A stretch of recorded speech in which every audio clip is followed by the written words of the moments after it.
Sam was always an anxious kid. I have three kids. Sam was different from the very beginning. He knew immediately who I was and when I was holding him, and if I wasn't holding him, he was screaming. I mean, I'm not exaggerating when I say that no one else held him for the first year of his life when he wasn't screaming. He was either, you know, nursing, sleeping, or in my arms.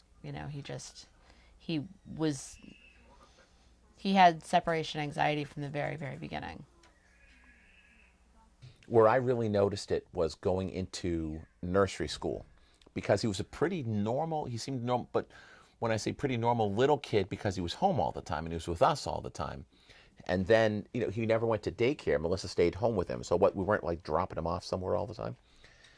When we started nursery school for him, he hated it. He hated it, hated it, hated it, and really had a hard time getting up in the morning and going. So we said, all right, nursery school's not a big deal. We'll start over again in kindergarten. Sue Gravel really masterminded the entire process of transitioning Sam from kindergarten to first, from first to second. Mm-hmm. She was sort of the teacher that all of the really anxious problem kids ended up with because she's phenomenal. And she was fabulous with me and with Sam just from the very beginning. She was the first person who ever said the word anxiety to me.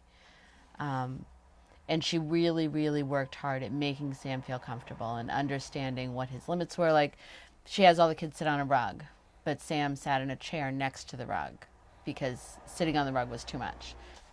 Going into third grade, the expectation was that Sam was going to present with a lot of test anxiety because third grade is really where they start all of the standardized testing, the MCAS or the PARCC. Mm-hmm. Third grade is also sort of the big transition year where kids have already, instead of teaching them how to learn to read, they're now reading to learn. They're actually learning to get the information, and they're doing that through reading. And that's where the expectations start to really increase. The academic pressures on kids really increase going into third grade. So the expectation was that Sam was definitely going to have a lot of test anxiety because virtually every elementary kid will present with test anxiety in third grade.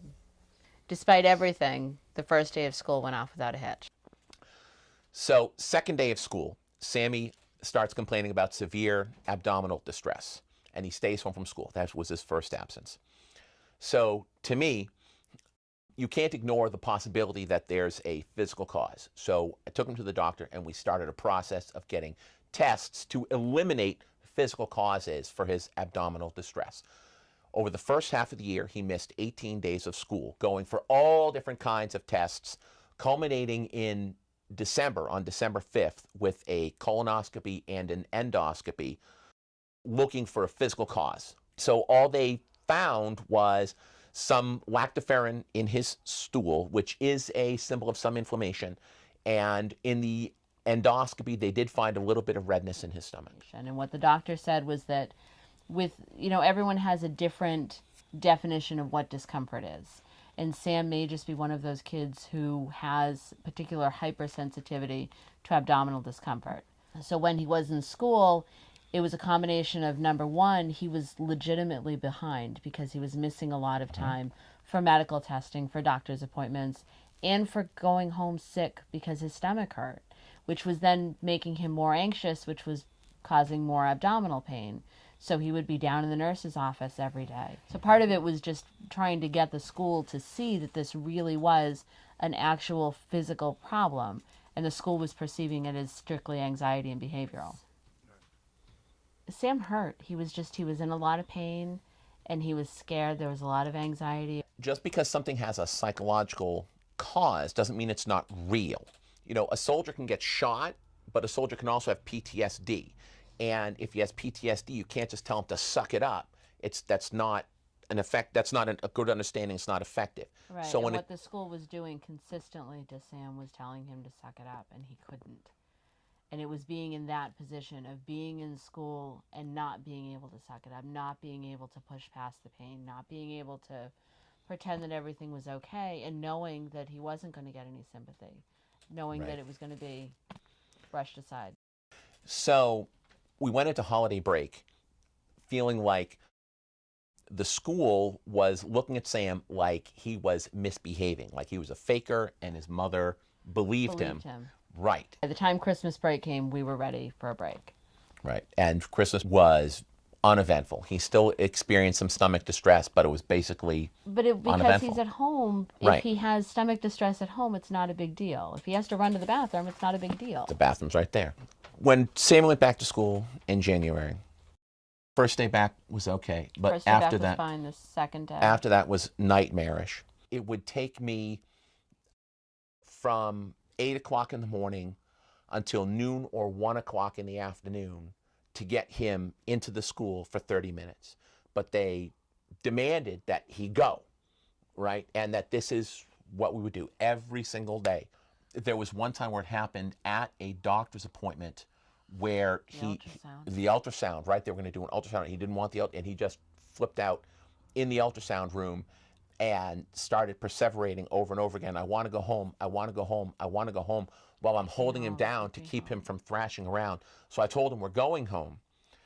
Even after I got him home and on the couch, it took him an hour to stop saying, I want to go home. He was home. He was already home, but his mind was somewhere else going, I want to go home. I want to go home. I want to go home. And he's already here.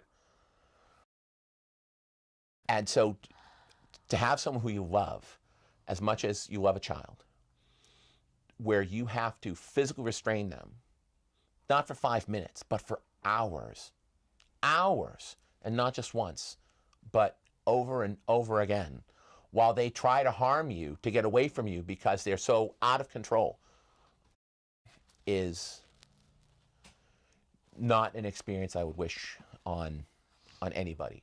And it happened to us almost on a daily basis for months. What happened was, on the second day back after school break, Sam hurt and went to the nurse's office. Mm-hmm. And instead of saying, I don't feel good, what he said is, I want to go home.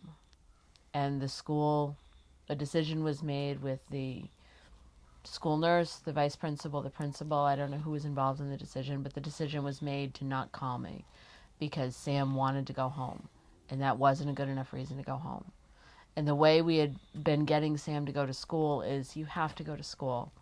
If the pain is really bad, if you can't do it, go to the nurse's office and they'll call me and I'll come and get you. And because he knew that he could leave, that he knew that if the pain was too bad, I would come and get him, he was able to go to school. And when he learned that it didn't matter what he said, it didn't matter how bad it hurt, it didn't matter how he felt, they weren't going to call me, and that he was essentially trapped, they kept him in the nurse's office for 3 hours screaming. And after that, I couldn't get him to go back to school.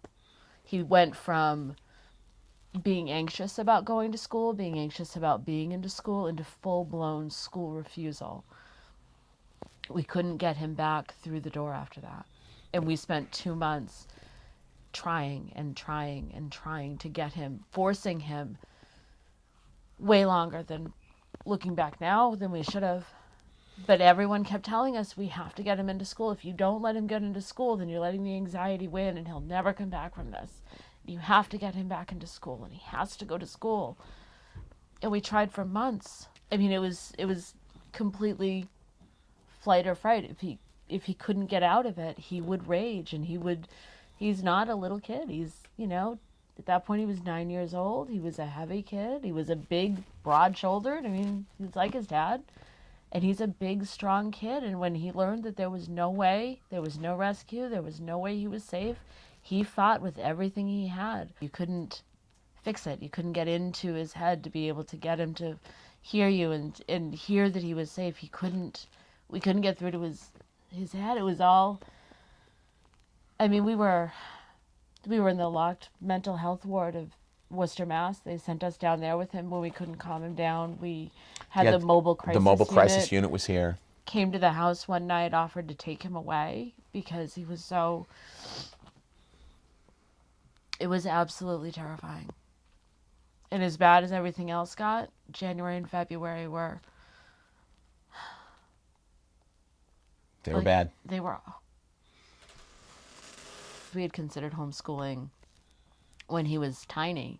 But we always felt that because of the anxiety, Sam needed to be in school. That because of the separation anxiety, Sam going to school was especially important for him to be in school because it gave him a place where he was without us, where he was more independent.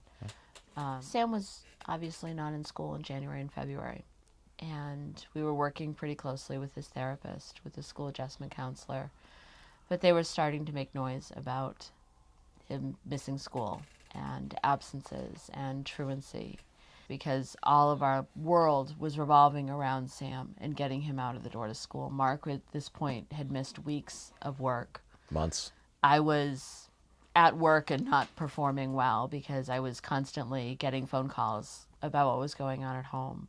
The school was threatening, very nicely, very tacitly, threatening court and truancy charges, and they were just starting to hint that that might be something that was happening, and we decided that we could not continue, that we had to pull him out for homeschooling. Whether that was the right decision for him, we didn't know, but we knew it was the right decision for everyone as a family. The morning of March 9th, I had been working on it over a couple of days, typing up exactly what I was going to do, and I was making it up as I was going along because I really had no idea. But I filled out the education plan and I sent it into the Worcester Public Schools. And it was just like this huge weight. It wasn't that I knew what we were going to be doing for him education-wise. It wasn't that I knew we had the anxiety under control, but I knew that sort of the hellhole that we had been in as a family was going to end because we were no longer going to be trying to get him out the door to go to school. We were no longer going to be forcing him to try and do something that he was so incapable of doing, that he so could not do. And it was just like this huge weight rolling off that whatever happened, we were going to be able to get through this, and we were going to be able to heal and rebuild, and everything was going to be fine. And the day was gorgeous. It was bright, and it was sunshiny, and on the morning of March 9th, Melissa submitted the paperwork to officially begin homeschooling Sammy. She felt optimistic, excited, like a weight had been lifted off her. That feeling wouldn't last long. That very afternoon, Sammy was in a catastrophic bicycle accident. He was wearing a helmet, but he struck face first where his helmet couldn't protect him. The lower portion of his face was torn off, and his lower jaw was degloved, completely exposing not just the jawbone under his chin, but even the bony tissue where the flesh of his gums had been scraped off. 2 plastic surgeons performed 3 hours of emergency reconstructive plastic surgery to reattach his face.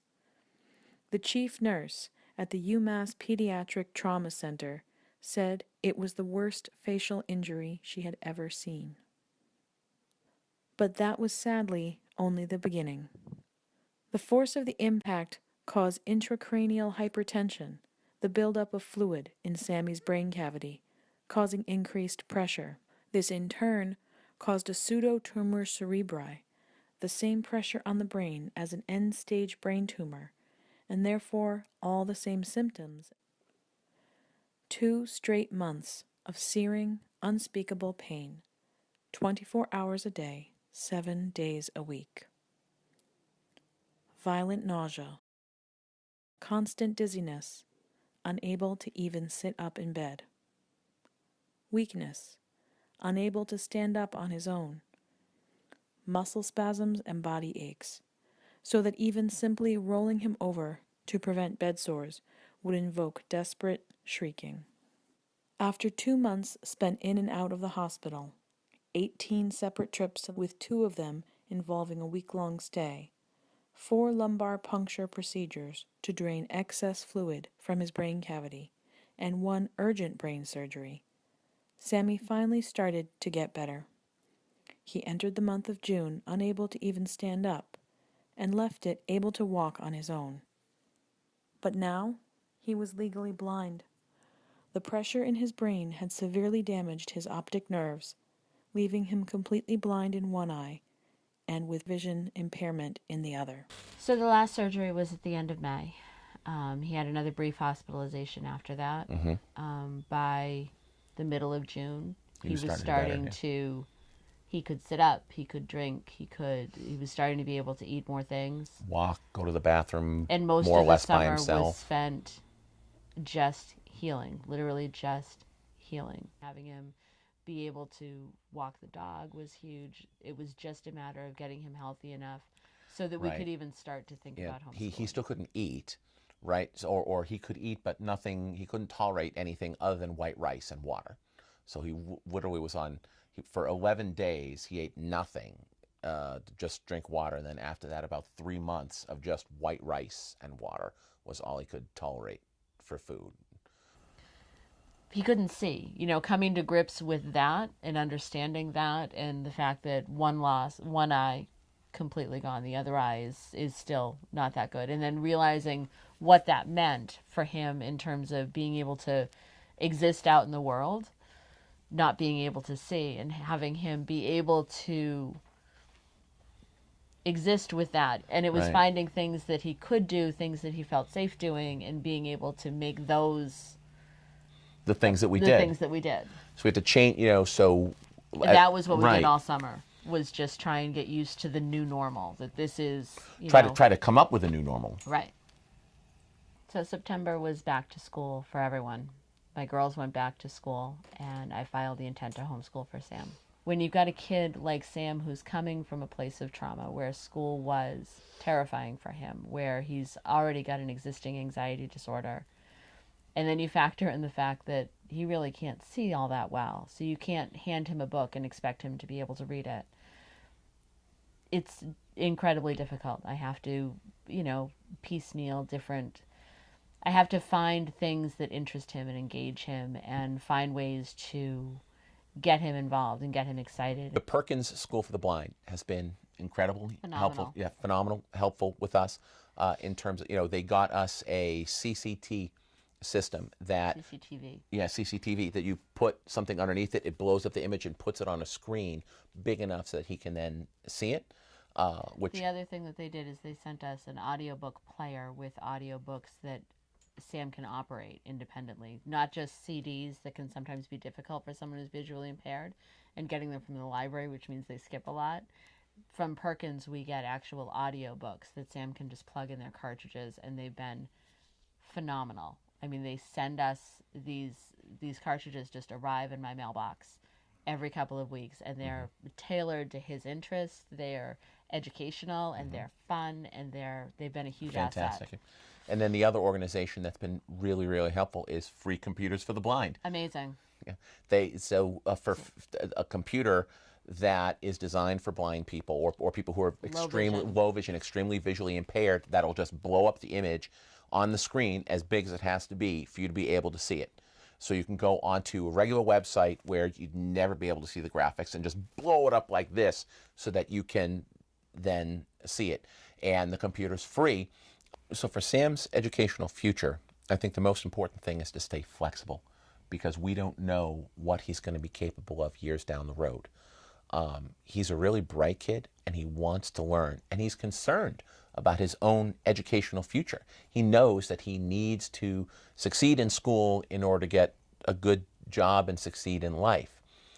But how we get to that road, how we wind down that road to get to the destination, I think it's too early for us to say, because he's still in the healing process. Right. He's still in the healing process. It's only been remarkably recently that he's been able to eat a healthy variety of foods, right? Right. The one thing they've said consistently is that they can't predict what's going to happen in the future. 10-year-old boys don't get pseudotumors. And if they do get pseudotumors, they're nowhere near as aggressive as Sam's are. And if they are aggressive, they always respond to medication, which his doesn't.